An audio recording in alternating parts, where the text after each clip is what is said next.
Assalamualaikum warahmatullahi wabarakatuh. Karibata cikali tenapodo madece muai. Iya, ada yang bisa tebak saya di mana? Haha, nanti aja taunya. Dan perjalanan jalan-jalan kita kali ini ya di sini. Sini.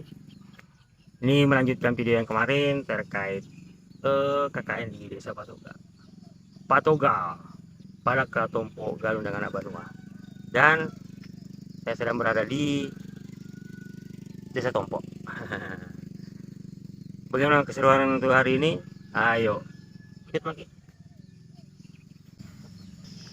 Yuk cikali-cikali semuanya, sebelum kita lanjut menikmati suasana dan udara segarnya daerah dataran tingginya Kabupaten Baru, terkhususnya di sini di Dusun Barang di Desa Tompok, tempat kami akan beraktivitas untuk beberapa waktu ke depan melaksanakan kegiatan-kegiatan yang sudah disiapkan berdasarkan observasi nanti. Maka teriring doa buat cikali-cikali semuanya yang setia membersamai channel ini, semoga sehat selalu, bahagia selalu bersama keluarga, semoga dimudahkan urusan, tak banyak rezeki kita.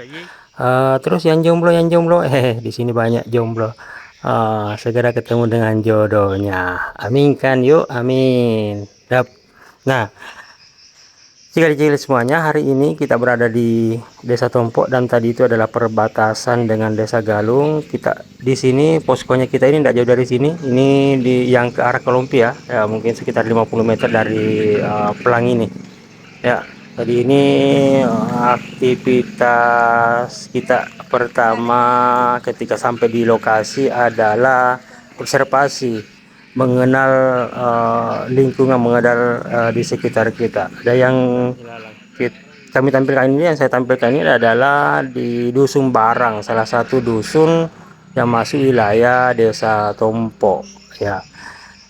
Ini termasuk ibu kotanya Desa Tompo karena kantor Desa Tompo berada di dusun ini. Dan salah satu yang asik di sini karena airnya melimpah. Ini air langsung dari sumber mata air di gunung sana yang dialirkan sekitar 4-5 kilo hingga ke dusun Barang ini. Nah, aktivitas pertama kita adalah berkunjung dulu ke kantor desa, berkenalan dengan staf-staf desa, dengan Bu Sekdes, Bu Jaria, kemudian dengan Pak PLT Kepala Desa Tompok Pak Zainaruddin SIP, kemudian dengan bapak-bapak Kadus, kepala dusun. Ada 4 dusun di sini, yakni Dusun Barang tempat kami, kemudian Dusun Tompok, Dusun Pelembal Limpo, dan Dusun Batu Lapak ya. Di sini kita memperkenalkan teman-teman pasukan-pasukan yang notabene adalah orang-orang baru juga ya. Di sini juga kami mencoba menggali informasi tentang potensi-potensi di Desa Tompo ini, sambil mencocokkan dengan kemungkinan program yang bisa kita jalankan nanti. Dan selanjutnya kita observasi langsung ke lapangan. Setelah tadi di Dusun Barang, ini kita di Desa Tompo, di Dusun Tompo. Ciri khasnya tadi Dusun Tompo itu ya yang batu besar tadi. Cuman sayangnya saya tidak sempat mengabadikan ketika berkunjung ke rumah Pak Kepala Dusun ya. Kita cukup yang melintas saja ini yang sempat saya ambil gambarnya. Ini di Dusun Tompo ini rata-rata juga adalah petani ya. Pekerjaan daripada penduduknya adalah petani, peternak, dan ada juga sih beberapa kepala keluarga yang harus merantau ke daerah lain, termasuk ke luar negeri ya, kayak di Malaysia gitu.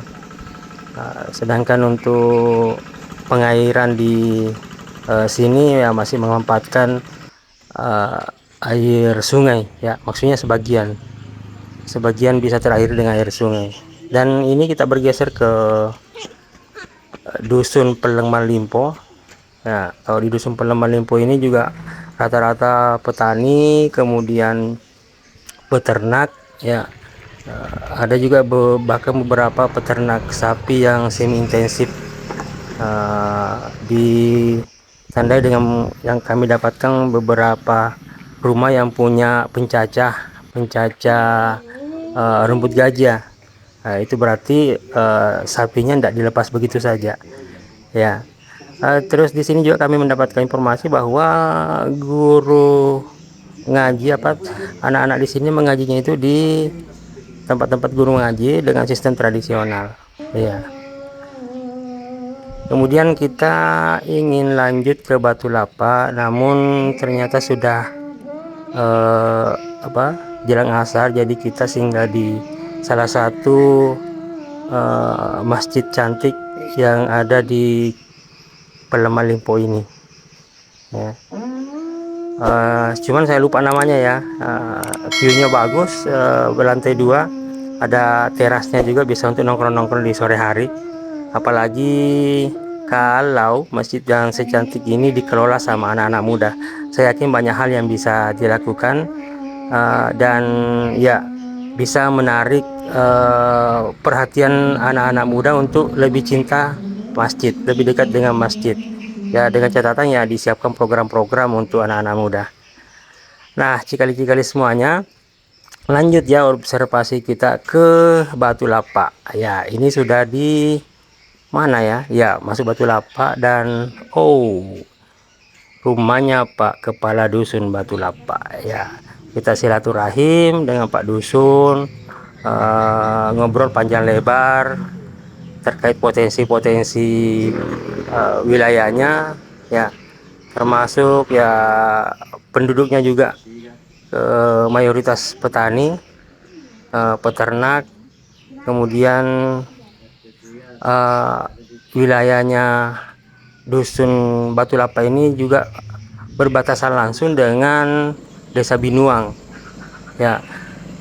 Jadi itu di Desa Binuang paling ujung itu ada satu RT di Lembah Pangi ya, di Lembah Pangi ya. Nah, ini yang kita masuki. Kalau teman-teman biasa dengar air terjun Sarang Burung, aksesnya lewat sini. Di sini juga ada masjid, cuman kayaknya ini PR-nya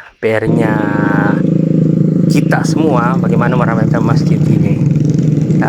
Jalur masuk di sini juga mohon doanya kedepannya akan dibangun pesantren gratis ya dari Kurir Langit ya. Jadi ini adalah Lembah Pangi atau Pangie.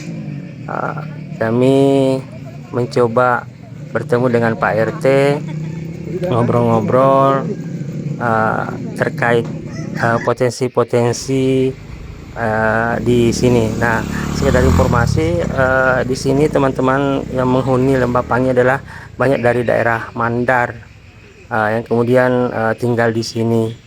Ya, banyak juga yang sudah ikut bertani di sini dan jadi pengusaha. Maksudnya punya usaha seperti jual ikan keliling seperti itu. Nah, ini ya kalau kita terus ke sana, ya kita akan ketemu dengan air terjun Sarang Burung itu. Ya, cuman karena kesorean kita nggak mungkin ke sana ya, karena butuh energi yang besar untuk sampai di sana, karena harus jalan kaki dan nanjak-nanjak dikit-dikit, bukan hanya dikit-dikit ya. Ya, punya energi yang plus. Nah, jadi cikali-cikali semuanya. Dalam observasi ini tak jarang kita masuk-masuk lorong-lorong seperti ini untuk ketemu dengan tokoh-tokoh masyarakat, tokoh-tokoh setempat yang bisa diajak ngobrol, diskusi untuk mempersiapkan apa-apa sih yang bisa kita lakukan di selama kita KKN di lokasi ini ya. Jadi ya seperti itu mungkin gambarannya, dan ya kami lebih banyak berinteraksi dengan warga, dengan penduduk di Dusun Barang karena memang posko kita di sini ya, dan tetap mempersiapkan program-program untuk di 3 dusun yang lainnya. Ya, di Dusun Barang sendiri ada lapangan sepak bola, kemudian view-nya di awal video tadi bisa kita lihat itu terkenal dengan bulu lapancuknya. Nah, ya. Jadi kalau tidak terhalang awan itu nampak di mana di gunung sana itu ada 2 buah batu yang sepertinya berdekatan, padahal sebenarnya yang menurut cerita yang pernah ke sana itu sebenarnya berjauhan. Hanya karena kita lihatnya dari jauh dari dataran sini maka terlihat seperti berdekatan, ya. Sekali-sekali semuanya kembali teriring terima kasih sebesar-besarnya buat cikali-cikali semuanya yang senantiasa membersamai channel ini hingga hari ini. Nah, terkait bulu lapancuk di sana, ternyata bulu lapancuknya tidak kelihatan karena terhalang awan. Ya, untuk saat ini kita sampai di sini dulu. Kita akan lanjutkan nanti di konten selanjutnya. Tunggu Maki di pasti seru ini. Like, comment, subscribe, please. Assalamualaikum warahmatullahi wabarakatuh.